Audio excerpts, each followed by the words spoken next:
sebagian orang yang memahami adanya ilmu laduni.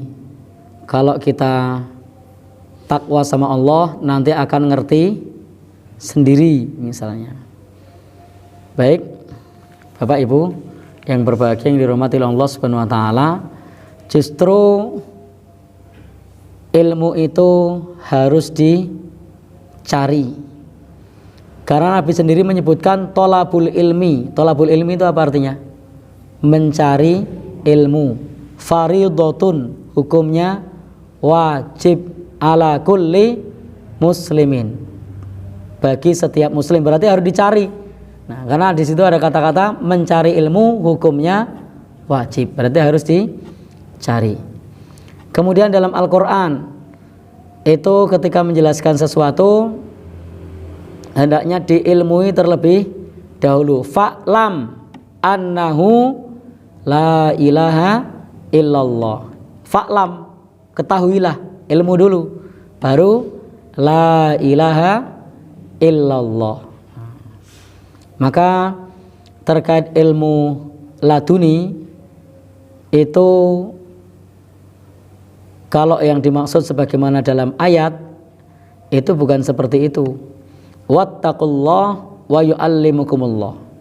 Bertakwalah kepada Allah dan Allah akan mengajarkan kepada kalian. Maknanya kalau kita bertakwa kepada Allah, maka takwa itu akan membimbing kita untuk belajar ilmu agama. Nah, jadi bukan bertakwa tanpa ilmu. Nah, berapa banyak orang yang kemudian meniatkan dengan niat yang baik tetapi tidak didasari ilmu, terjatuh pada amaliyah yang tidak dituntunkan.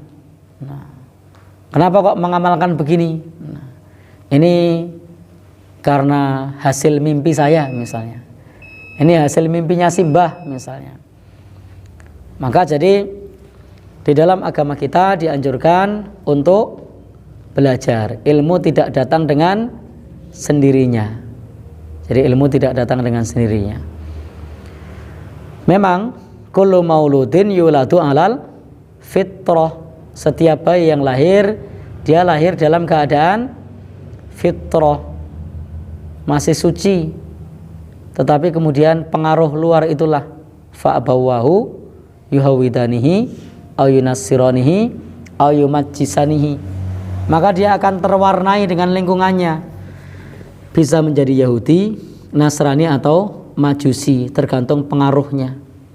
Maka sama, kalau kita bertakwa kepada Allah, bertemu dengan orang-orang yang bertakwa, bertemu dengan orang yang beribadah, bertemu dengan orang-orang yang soleh, maka akan membawa pengaruh bagi dirinya, sehingga dia akan belajar ilmu Allah, dia akan belajar ilmu agama. Nah, jadi bukan berarti kalau kemudian kita bertakwa lalu kemudian iso dewe, ngerti carane sholat, ngerti carane wudu, ngerti carane haji, wajib belajar, tidak ujuk-ujuk haji, pokoknya mangkat wis tekan kono iso. Ya bingung tenan nek ora belajar. Orang sholat pun bingung tenan kalau tidak pernah tahu belajar. Pernah satu saat ketika saya masih kecil itu ada istilah kalau orang ibadah itu namanya rubuh-rubuh gedang. Nah, istilahnya rubuh-rubuh gedang. Sek penting tiru-tiru liyane misalnya. Apakah akan menjadikannya dia berilmu? Ya tidak, karena tidak belajar ilmu, hanya sekedar ikutan. Nah, rubuh-rubuh gedang. Qadarullah, saya pernah jadi penceramah di catering akikoh.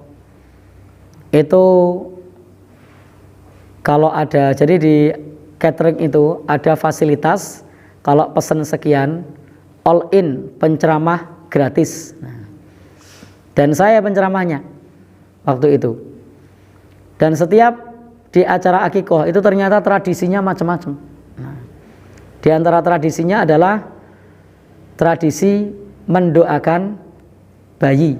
Jadi hadirin itu nyentuh kepala bayi, lalu kemudian berdoa. Nah, saya pikir mereka berdoa sebagaimana doa Nabi kalau nyentuh bayi.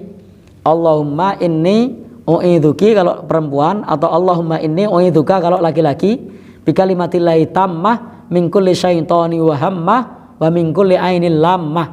Ternyata tidak. Saya sudah tanya ke beberapa orang, Pak, doanya apa? Nah, gue wangun-wangun mas. Nah, jadi dia bilangnya gue wangun-wangun untuk pantas-pantas. Jadi pegang kepalanya umi-umi, gitu. Tapi tidak baca apa-apa.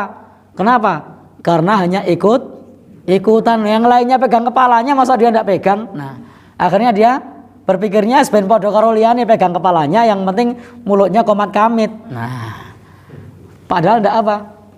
Tidak baca apa-apa. Karena tidak belajar ilmu. Nah, maka itulah pentingnya kita belajar ilmu. Sehingga kalau rubuh-rubuh gedang begitu ya rubuh tenan. Nah, tidak tahu. Nah, saya sudah bertanya beberapa kali ketika ada orang nyentuh. Jadi itu tradisi di beberapa masyarakat kita itu, diusap bayinya ketika nengok anak yang sedang akikoh itu, hadir di acara itu, disentuh. Nah, dan mulutnya komat kamit. Dan saya beberapa kali nanya, tidak cuma sekali dua kali, berkali-kali. Qadarullah di catering akikoh itu hampir tiap hari ada pesanan akikoh. Nah, sehingga waktu itu saya sering banget nemoni acara akikoh. Dan saya coba bertanya juga, doanya apa? Mayoritas sama, untuk wangun. Nah, wes tinggo ngurip-urip tradisi. Nah, tinggo wangun, yang penting pantas-pantas mas. Nah, padahal itu saya juga pernah ikut, cuman baca, cuma lihat aja, enggak begitu diputar-putar pengen. ya, Tamu-tamu itu berdiri terus ya, dihitung terus di itu. Saya tidak tahu. ya. Itu. Ya, karena saya belum tahu juga ilmunya. Ya apa ya tidak tahu, cuman tahu aja, cuman lihat aja. Oh gitu. Putar ke tamu-tamu sama orang tamu-tamu yang berdiri. Ya itu tradisi, tidak ada tuntunannya pada saat akikoh kemudian bayinya putar-putar, itu tidak ada memang. Tetapi mengenai konteks kemudian mendoakan tadi, nah kemudian hanya umi-umi tadi, kenapa? Karena tidak tahu ilmunya. Sama kenapa diputar-putar yang tidak tahu ilmunya. Nah, hanya untuk wangun-wangun. Nah, maka disitulah ilmu itu harus belajar, diupayakan, didatangi, bukan sekedar tiru. Nah, kalau untuk ilmu dunia sih silahkan tiru-tiru, tidak masalah. Tapi ilmu agama ojo tiru-tiru, tapi dipelajari. Nah, tapi kalau untuk ilmu dunia silahkan tiru-tiru, boleh. Nah, tidak masalah. Eksperimen, karena ilmu dunia itu melalui serangkaian percobaan, eksperimen, riset, penelitian. Tapi kalau ilmu agama, kita ittiba kepada Rasul, kita belajar ilmunya. Wallahu a'lam bishawab.